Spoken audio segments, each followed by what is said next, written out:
Сәлем қыздар, мен есім Дана Мырзакулова. Бүгін сіздермен изомальттан декор түрін жасайтын боламыз.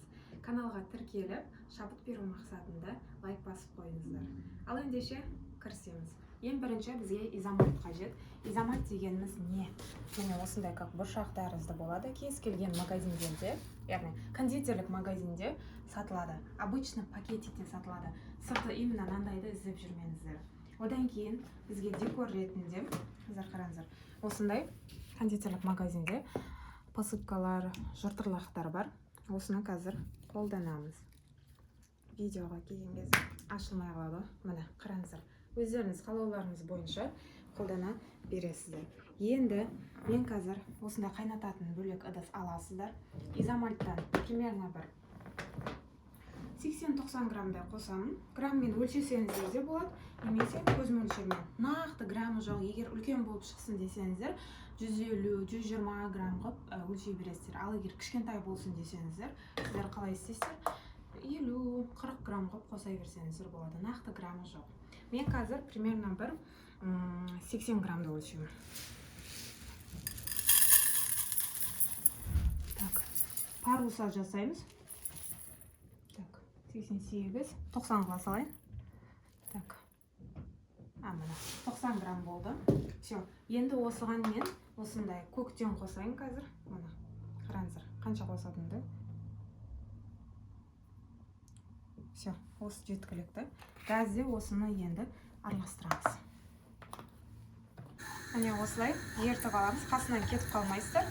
3-4 минуттай су болғанша ертеміз. Басқа еш нәрсе қосқан жоқпыз, тек қана изомальт және де жаңағы жылтырлағымызды қостық. Все. Қыздар, қараңыздар, неткен әдемілік болып шығып жатыр. Все.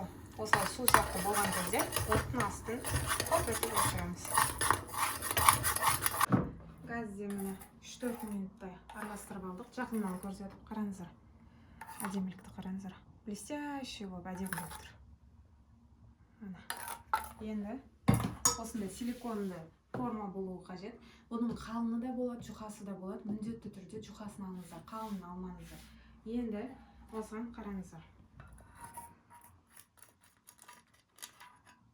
Ортасына кішкене төсеймін. Сәл үлкейтемін былай, сопақша етіп. Паруса жасайтын боламыз біз қазір. Енді осыны алып, лайнын кішкене майыстырасыздар, қараңыздар. Қолмен. Кішкене ғана майыстырасыздар. Мына шетке бір нәрсе қоясыздар. Так. Қатты нәрсе. Енді дәл осылай кішкентай етіп екіншісін жасасаңыздар да болады. Қалып кеткеніне. Тез қатып қалады, сондықтан тез жұмыс жасайсыздар бұнымен. Қазіргінің өзінде уже кішкене қоюлау болып жатыр. Үлкейтіп аласыздар сәл. Міне, былайынан сәл үлкейтіп алдық. Енді осыны былай майыстырасыздар. Мынаны аласыздар. Өздеріңіз қалауларыңызша майыстырасыздар. Қараңыздар. Мынасын былай майыстырдым. Мына шетке бір нәрсе қойып қоясыздар. Қазір примерно бір 3-4 минутта қатып шығады. Қыздар, біздің парусамыз 4-5 минуттай тұрды. Енді осыны ақырындап аламыз. Міне, изомальттан жасалған парусамыз. Қараңыздар, осындай декор болады. Әртүрлі қып майыстырсаңыздар болады. Өздеріңіздің қалауларыңыз бойынша. Ақырындап алыңыздар. Әйтпесе сынып қалса, қайттан жасап жүресіздер. Мынаны қараңыздар. Торттың бетіне қойған кезде осылай 3-4-еу жасасаңыздар, торттың бетіне немесе жанына қойсаңыздар, сіздерге бір декор болады.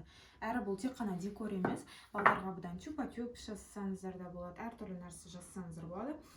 Сахарный диабетпен ауыратындарға бұл өте жақсы. Не үшін? Себебі сахар ішінде аз мөлшерде, изомальттың өзінде ішінде сахар болады. Біз бірақ сахар еш нәрсе қосқан жоқпыз. Тек изомальттың өзін ғана қостық. Ал енді осылай отбасыларыңызға компьет қылып жасап берсеңіздер де болады, дүкеннен алмай. Баршаларыңызға сәттілік тілеймін. Тек қана YouTube каналға тіркелмей, мен Instagram немеде тіркеліп қойыңыздар. Instagram желісіне Дана Нежная Мырзакулова.